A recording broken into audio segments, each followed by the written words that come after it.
Welcome back to the channel, everyone. So this was a must grab for me. I knew I was eventually going to grab all of these figures, but once I saw that Target put them on sale for $13.99, I was like, okay, I got to get these now.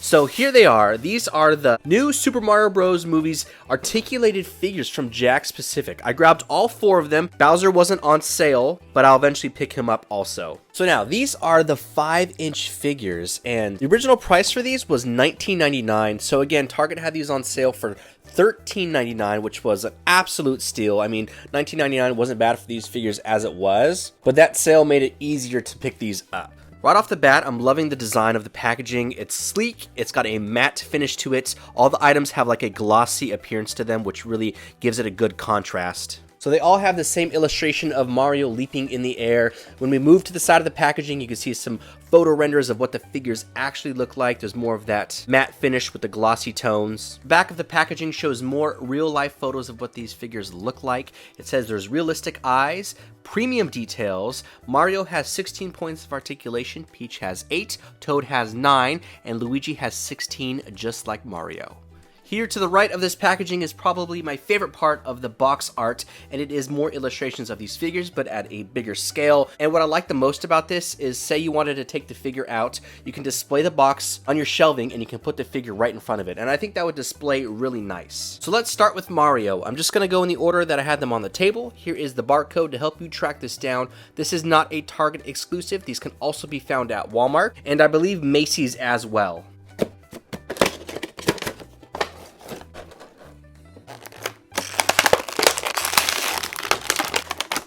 Here is Mario out of the packaging, and he looks great. Honestly, I'm pretty pumped about him. I had some time to play with him off camera, and his joints feel nice and tight. So that's probably in addition to the premium details, is having really sturdy joints. There was nothing that was like overly loose or anything like that. And that's probably my biggest pet peeve with buying new figures, if there's a joint that's like overly loose. And that doesn't seem to be the case with Mario. So far, I'm pretty impressed with this figure. Now, you probably noticed when I'm spinning him around on this turntable, his eyes are constantly looking at you, and that is part of those realistic eyes. I was a little questionable about them at first. I wasn't sure how they were going to look in person, but they honestly look a lot better when you have him in person. And like another benefit of that is, I like to do toy photography, so if I'm like creating a scene, it actually makes his eyes look more authentic. And before we jump into the figure, I wanted to show you this insert that was inside the box. I think that's pretty cool. I mean, if you want to just display this on your shelf and put, your figures behind it, I think that would look really good. So let's start with his head. You can see those eyes are always watching you. Always. Everything you do, every new toy you put on the shelf, he is always watching. Jokes aside, I do really like those. They did like a plastic piece behind like the eye insert. So, I mean, it worked out really well with this. If you look closely at his mustache, you can see there is a stroke design, kind of resembling individual hairs. That same type of treatment is here on the sideburns, as well as the back of the head. I really like what they've been doing with the caps. There's like little indents and folds right there, to make it look more authentic and realistic. To the front of his cap, there is a Mario patch, and you can see very closely there is some stitching around the border of that. His head seems to be on a ball joint, so we can spin it all the way around. Mario just in general doesn't really have a neck, so there really isn't much flexion you can do around, so that's just pretty much the nature of the beast and just his design in general. His arms have a great amount of articulation to them, so starting at the shoulder, there is a hinge and a swivel, so we can bring the arms up about this high, and then we can turn them all the way around. At the elbow, looks like there is 3 joints, a swivel right below the bicep, a swivel right above the forearm, and then that hinge joint right in the middle where the elbow is. So that's actually really cool. I mean, that's a lot of range of motion for just this little figure. Alright, so it looks like I can rotate this joint right below the bicep, and then I can rotate the arm as well, right above the forearm, and that's awesome. I mean, that's a lot of articulation for just this small of a figure. And then once I'm done with that, we have that hinge joint there, so I can move the arm upwards also. And then at his wrist, where the glove is, there is another swivel, and we can spin that around. So when I bend at the elbow, it looks like he can flex just under 90 degrees. There is a joint at his torso right here, like by his hips. It doesn't seem like it's a ball joint, but I can spin his torso all the way around. So that's pretty cool. I like when I'm able to do that because you can add more character and posability to the figure. Moving on down, here is a better look at his overalls and like the front pocket and all the stitching, little gold buttons. There's also a button that had his shirt right there, and then more of that stitching throughout the back. At his hips, there is a ball joint, so we can take the legs, bring them inwards and outwards. He can basically do the splits, and then there's a swivel joint at the upper part of the thigh. Wow, there's a lot of joints here. Yeah, so swivel here at the top, so we can spin his leg around, and it looks like there's a hinge joint here at the knee, which is great. I like the way they designed this with, the joint is pretty much flush with the knee. It doesn't stick out or separate. It doesn't look gaudy or anything like that. And that's obviously going to be the same for both legs. And then as I move down to the foot, it looks like it's on a ball joint. Yeah, it's definitely on a ball joint because I can pop that out. And so that's great because that will allow us to get a lot of range of motion. So we can do like, the rocks from side to side. We can flex forwards and backwards. I really like when ball joints are applied to figures because that usually gives the most range of motion. You can see there's some stitching to the inside of the pant leg as well as the outside. Love those little details. Ooh, there's even like a little gold button there where the pocket is. And you can see the outline of the pocket. That's awesome. Great attention to detail. That looks really good. And then at his shoes, there's some laces as well as the little holes that go around the laces. They did some tracks on the bottom of his shoes. That looks great. That's very cool. And I'm just really impressed by this figure. His plunger is just a standard plunger. We've all seen one. We all have one, hopefully.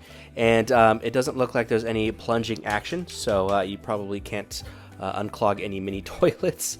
It is a softer type of plastic, so you can kind of bend it around if you wanted to. A plunger is very interesting to add to this figure. I mean, there's a lot of different options, but obviously we saw within the trailer, they're plunging, they're plumbers, all that kind of stuff. So it makes sense, and I'm sure there's more back history, within the film that we don't know yet. But obviously, as fans, there's other things that we could probably want, like a mushroom, star power, something like that. But this works. Let's take a look at his height as well as the plunger. So it looks like he's measuring, wow, just at 5 inches. Okay, right on. And the plunger is just under 2.5 inches. Next up is our lovely Princess Peach. You can see she's wearing her normal princess attire. Here is the barcode. Ooh, the bottom is pink. Here is the barcode to help you track this down in store. Again, not a Target exclusive. Should be found at Walmart and Macy's also. Here she is out of the packaging. She looks really good. There is some limitations just due to her big dress, but I mean, that just kind of comes with the territory. So hopefully down the road, we can see her in the street bike kart racing outfit. That would definitely give us some more posability on that figure. I mean, they've already done it for the pullback carts, so hopefully it's a matter of time that we get her in the 5-inch figure scale.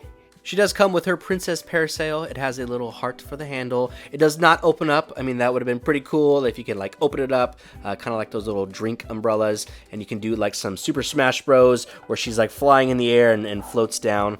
She has the same treatment with those realistic eyes. They look really good on her. You can see the mascara for her eyelashes. Her eyebrows match the same color as her hair, and her famous princess earrings. I really like the design to these figures. I mean, a lot of times it's hard to mimic a movie, render of something into a figure form, but I think they did a good job really combining both the movie elements and what we've seen from video games into the figures. So really impressed by Peach. Now, it seems like they used a few different types of plastic throughout this figure, and it works really well because a lot of times when you're trying to blend different plastics together, it kind of just looks wonky. So her dress is hollow, and it's a harder type of plastic, but her hair and her crown are a softer rubber type of plastic, so it gives a little bit of a bend to it, and you can kind of mush it around if you wanted to. So she does have 8 points of articulation, so her head looks like it's on a ball joint as well. It doesn't look like, I mean, I might be able to move it all the way around, but just kind of her hair gets in the way, but I can still turn her head from side to side, so I can still get some good posability from it. She does have the same joints at the shoulder, a hinge and swivel. Her arms don't go up just as high as Mario's just because of her little shoulder pad or puff there, and I can spin the arm all the way around, so that is nice. There is a single joint at the elbow, which is a hinge, so I can move her arm and bend it more than 90 degrees, so you can kind of have her fix her hair or something like that. So that is great. That's a great amount of range of motion there. Her wrist is basically a pin, so the greatest amount of motion you're going to get is just by spinning it around. I mean, you can kind of move it from side to side, but basically the premise of it is just being able to rotate it. At the front of her dress, you can see her traditional little brooch. Looks like there is a ball joint there because I can flex her forward and she can also move backwards. So that's not bad, and I can probably spin her torso all the way around. Yeah, look at that. That's awesome. Okay, great range of motion there. And that's really it for articulation. Again, her dress right here is like a hollow type of plastic. Her feet have her little heels on, but there is no range of motion there. They don't articulate whatsoever. For what this figure's worth, I think it's really good. You know, if you're gonna get Mario, then you might as well get Peach. You know, it's like peanut butter and jelly. But the Smash Bros. Player in me would have liked to have seen the softer plastic at the dress so her legs could have articulation, so she's jumping down and kicking you in the face. But you know, they're basing this entire figure around what we see in the film, and she's most likely not doing that in the movie with this dress. But who knows? Maybe she does. We'll find out. Alright, let's see how tall our princess is. So Mario rang in at 5 inches. Peach should be taller, and she definitely is. She is just under 6 inches, it looks like. Next up is Toad, loving his design. He comes with a little frying pan, a backpack with a bunch of gear on it. Here is the barcode to help you track him down in store. Here's our adventure buddy Toad out of the packaging with his little frying pan. I love that he comes with a frying pan because, you know, Super Smash Bros. Fans out there, we know Princess Peach has one, so we can probably put that in her hand. But he comes with a backpack. You can see there is a little sleeping mat, there's like a pickaxe, and there's also some rope, a little tin cup. This is where the actual pan goes. All in all, I like the sculpting and design. I think they did a great job on it. Unfortunately, the backpack is not removable, and it is a little top heavy. So Toad is a little bit of a heavier figure compared to the other ones. So you're gonna have a little bit more of an issue standing him up or doing like the walking pose back there, just because he has so much weight on his head and then also on his backpack. So maybe in the future, when we get like a Series 2 or something like that, we can get Toad without a backpack and maybe like a few more accessories. Here's a better look at his backpack with all his gear to it, and the frying pan looks like it's a little cast iron, so that's pretty cool. You can see the little handle and like the little rivets on there. So to place it in, it's pretty simple. There's a little slot right there which will allow the handle to stick through, and so you just place it right inside, and you can have it going all the way, you know, through if you wanted to. You can push it up a little bit, you know, whatever your heart desires. Nothing else on the backpack is removable. None of the pockets open up. It's just merely for aesthetic. His head and sculpting look great. You know, the movie design didn't stray away from what we've already seen in the games, so I'm really happy about that. And then Jax obviously mirrored that as well. You know, they make Mario toys as it is, so it was probably pretty easy to produce this figure. So his head is on a ball joint, so we can move it a bunch of different directions, which is awesome. And we can probably, yeah, spin it all the way around. At his arms, looks like we have 3 joints, a hinge, a swivel, and a hinge, like we've already seen with the rest of the figure. So we can bring the arm up about that high, which is pretty good range of motion, and then we should be able to rotate it. Yep, and that can go all the way around. And then at his elbow, a simple hinge joint, moving it up and down. We can do like a waving motion, which is pretty cool. No hyperextension there, but looks like we get about 90 degrees. His last piece of articulation is going to be here at the feet. You can see we can do an awesome seated motion, which is very cool. And you can take the legs, move them backwards, and then move them forwards. Now again, you can do a walking pose with him. However, he is again a little too top heavy, so he's going to fall backwards. So if you're going to display him on your shelf like this, I would just prop something back behind him. And finally, at his feet, they're on a ball joint, which I'm glad that they did, because just based on his design alone from Nintendo, you're not going to get a crazy amount of articulation from them. So adding a ball joint there was probably the smartest move. So you can actually rotate them around, so you can kind of move them from side to side, and you can probably spin them all the way around also. And then just to show you here, as I take that out, it's a ball joint, which is nice. So you're not going to get a whole bunch of rocking motion from side to side just because his pant legs kind of get in the way, but that's just the nature of the design. Before we move into Luigi, I want to show you I was able to get him to stand under one condition. I put the frying pan all the way throughout his backpack, so that acts as like a little kickstand, and I can get him in a walking motion. So that works out perfectly. If you want to display him in your collection, you don't have to, you know, add anything else. The only downside is you can't have him holding the frying pan like doing a walking motion. Our last figure for review is Luigi. He comes with a flashlight. Here is the barcode to help you track him down in store. Alright, here is our Ghost Hunter Luigi out of the packaging. I really love this figure. It might be my favorite out of the 4. Ever since Luigi's Mansion on the GameCube, I've had like a newfound love for Luigi.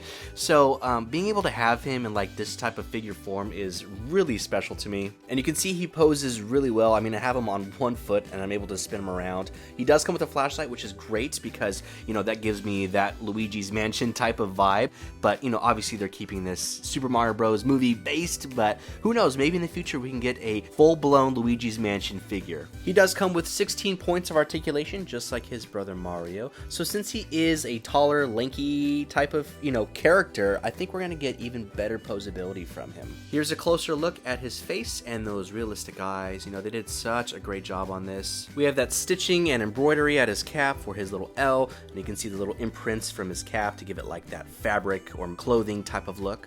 We have the streaks for his hair, which make it look more authentic and realistic. Same thing with his mustache. And then going on down to his shirt, you can see we have a button open right there, his little collar, more of that stitching throughout his overalls for the little pockets. We have the gold little buttons, and that moves all the way throughout the back of the figure also. His head articulation looks like it's just on a swivel, so I can spin it around, but it doesn't seem like I can move it too much forwards or backwards, and it stays in that position. At his arms, we have 1, 2, 3, 4, 5, 6 different points of articulation, which is crazy. So we can bring the shoulder up about that high, which is greater than 90 degrees, and then we can rotate it around. Now from here, right below the bicep, we have a swivel joint, so I can take anything below that and spin it around. And then we have a hinge joint, which will allow him to do like a waving motion, and that is 90 degrees, looks awesome. And then right below that, at the top of the forearm, we have another swivel, so I can turn that around. And then lastly, we have a swivel at the wrist, and I can spin that around also. Insane, I love this. At his hips, looks like we have a swivel, just like Mario, so I can spin him around. And then his legs have a ball joint, so I can bring them inwards, outwards. I can do walking and also a running type of motion. And then we have a swivel here at the top. You can see the gold button and the stitching on his pants. So I can take that leg, I can spin it pretty much the entire way around, and then we have that hinge joint at the knee, moving that forward. Again, I like the way they did this. It's pretty flush for the most part, doesn't stick out, and it doesn't show like a massive separation between them. And finally, we have that ball joint at the foot, so I can kind of rock it from side to side, and I can flex it forwards and backwards, and you know what? I can spin it around also. Here's his flashlight. Nothing really crazy about it. I mean, there's no articulation or anything like that, and like the front of the lens isn't like transparent or anything, but it's sculpted pretty well. It's like a heavier type of plastic, so it doesn't really feel cheap or anything like that, but I like it overall. Let's take a look at his height. Peach was the tallest, ringing in at 6 inches, and he stands at about 5.5 inches tall. And you know what? I forgot to measure Toad, so we're going to do that here while I have the tape measure out. So Toad is definitely the shortest, as he should be, and he measures at just under 4.5 inches. And you know what? Before we wrap up, I wanted to see what this little pan looks like in Peach's hand. You know, since I talked about it so much, I want to see if she can hold it, and she totally can. Okay, she's ready to whoop some butt with this frying pan. Okay, my final thoughts on the new Super Mario Bros. Movie 5-inch figures from Jack's Toys. The retail price for these is $19.99, but if you were lucky enough to get them for $13.99 with that Target sale, then you scored an amazing deal. I really enjoy these figures. I think they did a great job capturing the resemblance from the film while also keeping true from the games. I was a little worried about those realistic eyes at first, but having them in person, they really add a lot to these figures, and I'm glad that they did it. It's also kind of a risky move because, I mean, when you're adding an element like that to a figure, it could look either really bad or really good. And for them, it was a home run. They have great posability. Mario and Luigi are the best, but they also have the most points of articulation. Peach and Toad are still pretty good, but they are limited by their character designs. I would have probably liked to see Toad's backpack be removable, that way I can pose him without having all of his gear, but I would imagine they're probably going to implement that maybe in like a Series 2 figure. And within those Series 2 figures, I would like to see Peach in her little street bike gear. That would also add more articulation to her. For me, I gotta say Luigi was the strongest character out of this group. I have a lot of love for Luigi, and with all of his points of articulation, they really knocked this one out of the park. What I love the most about these figures as a whole is that you don't have to keep them Super Mario Bros. Movie based. I mean, they look so good and basically identical from what we see within the games. I mean, you can create a scene where it's like Super Smash Bros., Mario Party, Super Mario Galaxy, and anything else in between. So these figures will look good years after this movie's been out. But that's it. I'm excited for this movie. Thank you so much for watching this video. I hope it was helpful for you. Be sure to find me on Instagram where I do toy photography, toy videos, toy hunts, toy deals, and all things toy related. Link in the description below. When these went on sale from the Target app, I posted immediately on my story so that y'all could grab them. But hey, if you like this video and you want to see more of it, be sure to like and subscribe. It is free, and we will see y'all in the next video. Whoop.